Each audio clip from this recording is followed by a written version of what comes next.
오늘 말씀의 제목은 사람은 무엇으로 사는가, 이와 같은 제목으로서 오늘 본문이 신명기 8장 1절에서 10절까지 있는 말씀입니다.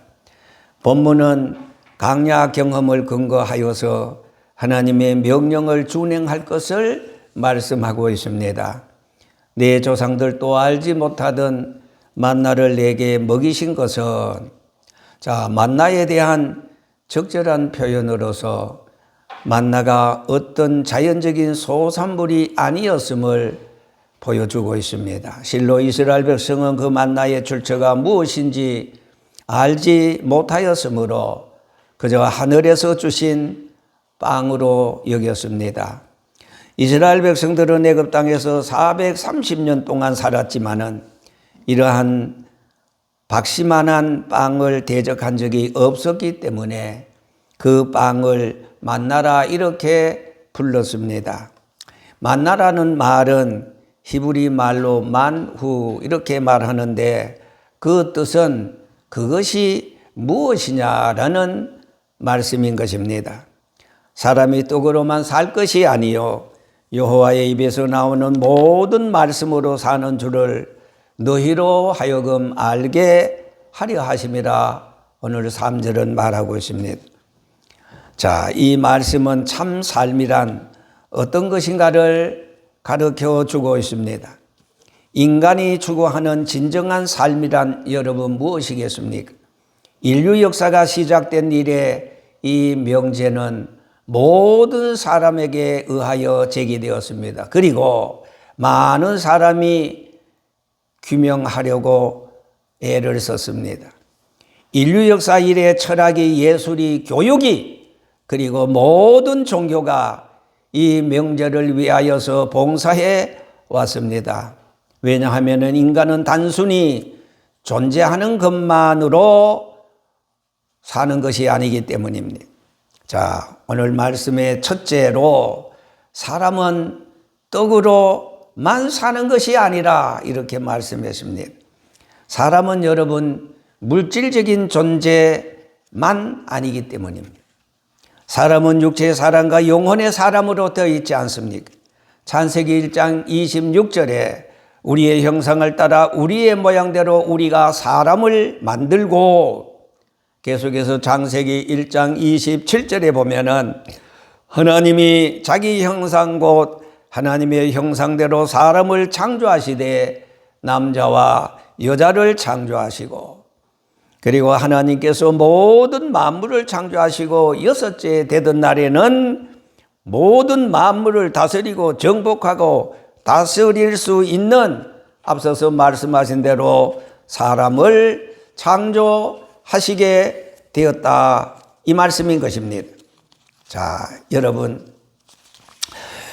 그리고 그 사람을 창조하실 때 뭐로요? 흙으로 사람의 모양을 만들었습니다. 그 사람의 코에 생기를 불어넣었습니다. 그리고 생명이 되게 하셨다. 그것이 바로 영혼인 것입니다. 생명이 곧 영혼인 것입니다.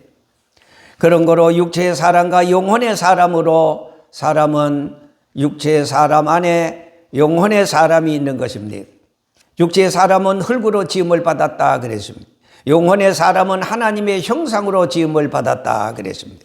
하나님이 이렇게 육체의 사람 아담을 창조하시고 이름을 지어주셨는데 그 이름이 바로 아담인 것입니다.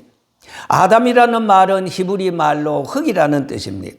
인간은 흙으로 지음을 받았기 때문에 질그릇처럼 취급에 더욱더 주의해야 합니다. 그런 거로 인간은 연수가 더할수록 나이를 먹으면은 갖가지 병으로 몸에 금이 갑니다. 이상이 생깁니다. 질그릇과 같아서 건강이 깨어집니다. 정신호가 옵니다. 병원을 찾게 됩니다. 어제가 옛날이 되고 속에 홍단 입을 때는 사시사철 힘이 있고 왕성했지만은, 그러나 모양도 색깔도 냄새도 없는 세월 도둑이 야금야금 건강을 훔쳐가고 있습니다. 두 발로 걷던 몸이 세 발 짐승이 되고, 얼굴에는 내천자로 이마에는 석삼자로 세월의 계급장을 누구 없이 달게 되는 것입니다. 그러나 여러분, 사람은 영혼의 사람이 있기 때문에 우리 믿는 성도들에게 있어서는 육체가 병들어서 죽는 것이 없어지는 소멸이 아니기 때문에 다시는 아픔과 고통과 슬픔이 없는 영원한 세계를 바라보면서 영생하는 양식을 위해 준비하고 더욱더 영원히 사는 세계, 천국 갈 준비를 소망 중에 우리는 기쁨으로 하게 되는 것입니다. 육체로 살아갈 때 육체의 삶이 중심처럼 보이지만은 그러나 고린도후서 4장 8절의 말씀을 보니까 보이는 것은 잠깐이요, 보이지 않는 것은 영원합니다. 여러분, 육체로 사는 삶은 그저 100년을 전후해서 고작이지만은 그러나 우리 영적인 사람, 예수님 죽으시고 3일 만에 부활하시는 그 부활의 몸, 우리가 그리스도 예수 안에서 부활의 몸으로 다시 살 때 그 영원한 세계는 하루 이틀이 아닙니다. 천만년이 아닙니다. 왜? 시간 세계가 아닙니다. 영원히 영생 복락을 누리게 된다는 사실인 것입니다. 겉으로 보이는 현실, 물질, 그리고 세상적인 그 가치 등은 일시적 순간에 지나지 않지만은 영원한 가치, 믿음, 소망, 사랑 등이 더욱더 영혼, 영적 중심으로 체제가 완전히 바뀌어집니다. 세상에 무너질 장막 중에 연연하지 않고 영원한 집을 바라보면서 소망 중에 우리는 기다리게 됩니다. 고린도후서 5장 1절 이하에 있는 말씀을 보면은 만일 땅에 있는 우리의 집이 무너지면은 하나님께서 지으신 집 곧 손으로 지은 것이 아니요 하늘에 있는 영원한 집이 우리에게 있다고 사도 바울은 그렇게 말씀하지 않았습니까? 영원한 집에서 영원히 살게 된다는 것은 이 세상 육체로 살 때처럼 시간 세계가 아니기 때문입니다. 노쇠 현상이 없습니다. 시간을 초월한 세상에서 영원히 살게 되는 것입니다. 문제는 어디에서 어떤 곳에서 영원히 사느냐가 문제가 아니겠습니까? 그리고 더더욱 중요한 것은 어떻게 어떤 상태에서 영원히 사느냐가 가장 중요한 더 큰 문제가 아니겠습니까? 여기에 대한 예수님의 대답은 명쾌했습니다. 요한복음 3장 16절 말씀에 하나님이 세상을 이처럼 사랑하사 독생자를 주셨으니 누구든지 예수 믿으면 멸망하지 않고 영생을 얻으리라고 약속해 주었습니다. 영원히 사는 것과 영원히 멸망당하는 것이 있습니다. 영원히 사느냐 영원히 죽느냐 기준은 예수 그리스도를 영접하고 믿느냐 아니면 육체만을 위해서 잠깐 살다 죽느냐, 이 문제인 것입니다. 육체가 흙으로 지음을 받았으니 흙의 고향으로 돌아가지만 질적으로 현상이 완전히 바뀌어집니다. 육체가 영체로 부활체로 바뀌어집니다. 육체는 시간과 공간을 초월할 수 없어도 영체는 시간과 여러분 공간을 초월하게 됩니다. 이것은 이미 부활하신 예수님께서 시범적으로 모범적으로 부활을 통해서 육체만을 가지고 사는 제자들과 많은 무리들에게 40일 나타나서서 보여주었습니다. 제자들에게 음식도 같이 먹었습니다.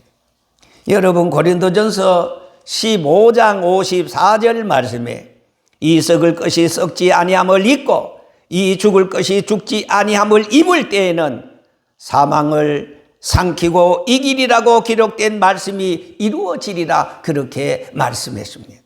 여러분, 옥수수 씨앗을 땅에 심을 때에 흙 속에 들어가서 썩어질 것을 안다면 누가 옥수수 씨앗을 심겠습니까? 그러나 그 씨앗이 흙 속에 들어가서 적당한 수분과 온도에 따라서 싹이 터져 나옵니다. 씨앗이 싹으로 형체가 바뀌어져서 자라서 꽃이 피고 많은 열매를 맺게 됩니다. 여러분, 이 불가불 썩을 몸이 썩지 아니할 것으로 부활체로 영체로 다시 살아나. 마치 애벌레가 형체가 바뀌어져서 매미가 되듯이, 구더기가 파리가 되듯이 우리의 이 썩을 것이 영원히 사는 세계에서 사는 그 체질로 바뀌어집니다. 그것이 부활입니다. 부활한 몸은 시간과 공간을 초월할 수 있습니다. 부활한 몸은 세상 시간과 공간의 제한을 절대로 받지 않습니다. 그것이 바로 우리 성도들의 천국의 영원한 삶인 것입니다. 2025년 전에 사람을, 죄인을 구원하시려고 육신으로 이 땅에 오신 그 예수 그리스도는 마치 한 알의 밀알이 되었습니다. 요한복음 12장 24절. 한 알의 밀알이 그대로였으면 더 이상 싹이 날 수 없고 열매를 맺을 수 없지만, 그러나 그 한 알의 밀알이 땅에 들어가서 썩으면은, 다시 말해서 그 씨앗이 싹이로 바뀌어져서 자라서 열매를 맺을, 한 알의 밀알을 심었으나 그 밀알에 수십 배의 열매를 거두어 주시는 것입니다. 여러분, 예수님은 이 세상에 오셔서 한 알의 밀알이 되셨습니다. 부활의 밀알이 되었습니다. 그래서 예수님께서 예수 그리스도를 믿는 사람들에게는 예수님 자신이 부활의 모델 케이스, 부활의 시범 케이스, 예수님께서는 첫 부활을 보여줬기 때문에 예수님의 그 3일 만에 다시 부활하신 그 부활은 만민에게 너희들 말이야, 나를 믿는 자는 이렇게 나처럼 부활하는 거야. 우리에게 미리 2000년 전에 보여주었던 것입니다. 그래서 내가 진실로 너희에게 이르노니 한 알의 밀이 땅에 떨어져 죽지 아니하면 한 알 그대로 있고 죽으면은 많은 열매를 맺으리라. 예수 그리스도께서는 부활의 첫 열매가 되었습니다. 사람이 떡으로만 살 수 없는 것은 인간이 물질적인 존재만이 아니기 때문입니다. 인간은 단순히 동물이 아니므로 물질적인 것이 충족된다고 해서 행복해질 수는 없는 것입니다. 선진국일수록, 문명국일수록 불안지수, 허무지수가 더 높아진다고 합니다. 생을 포기하는 자살 숫자가 더 많아진다고 합니다.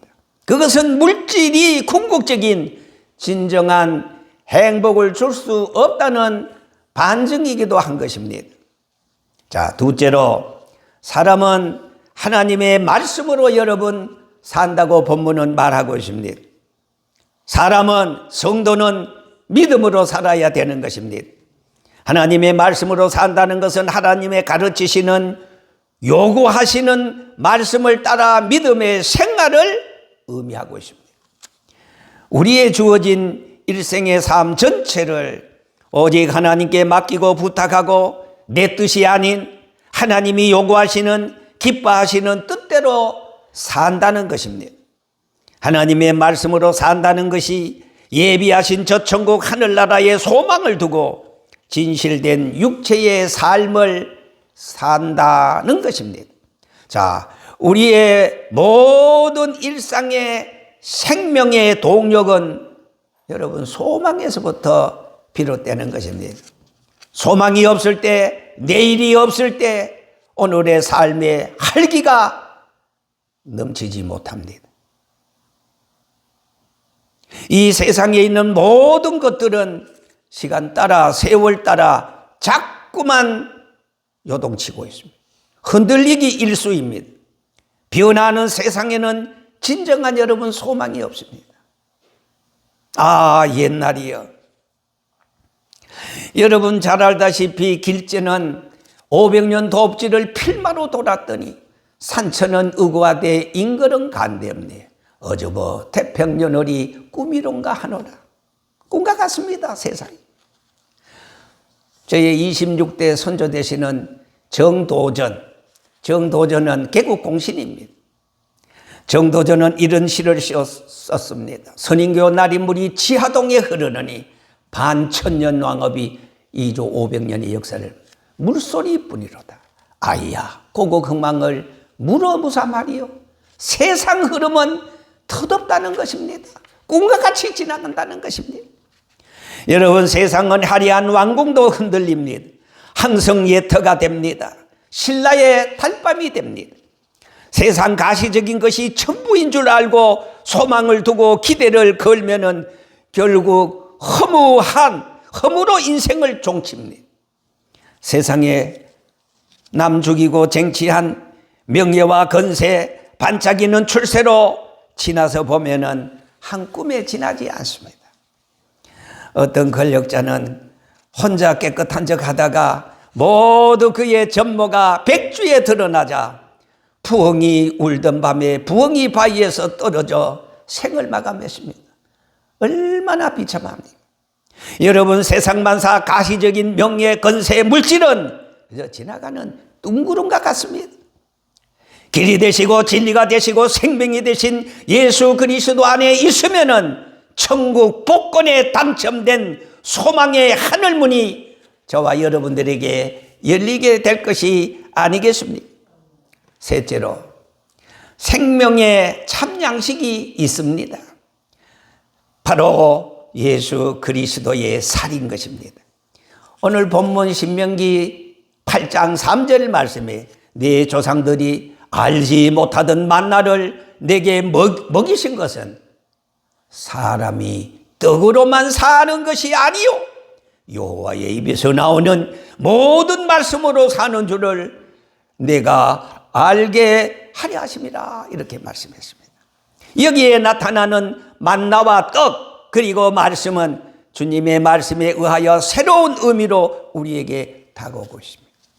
내가 곧 생명의 떡이로다. 너희 조상들은 강야에서 만나를 먹었어도 죽었거니와 이는 하늘로서 내려오는 떡이니 사람으로 하여금 먹고 죽지 아니하게 하려 하는 것입니다. 요한복음 6장 48절에서 51절 말씀에는 나는 하늘에서부터 내려오는 산 떡이니 사람이 이 떡을 먹으면 영생하리라 그랬습니다. 하늘에서 내려온 산떡 말씀이 육신이 된 그리스도의 살, 십자가 위에서 찢기신 예수 그리스도의 육체, 사람은 그것으로 인하여 영원히 살게 됩니다. 영원한 생명은 하늘에서 온 참 인간 예수 그리스도로 말미암아 주어진 것입니다. 자, 그리스도의 피, 우리 찬송가에도 그 피가 마음속에 큰 증거됩니다. 나의 죄를 씻기는 예수의 피밖에 없네. 피. 강야에서의 만나가 예수 그리스도의 살이라면은 강야에서의 생수는 예수 그리스도의 피가 되는 것입니다.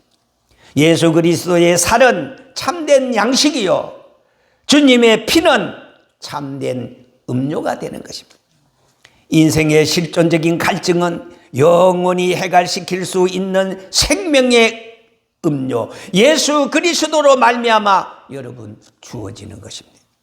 그래서 우리가 성찬 예식을 할 때 하늘에서 내려온 산떡이신 예수 그리스도의 십자가에 찢기신 살, 십자가에 흘리신 그 보혈의 피가 죄로 죽었던 우리의 생명을 깨끗이 씻고 다시 소생하여 영원한 소망을 바라보면서 평강과 기쁨이 가득한 복된 삶을 살아가게 되는 것입니다.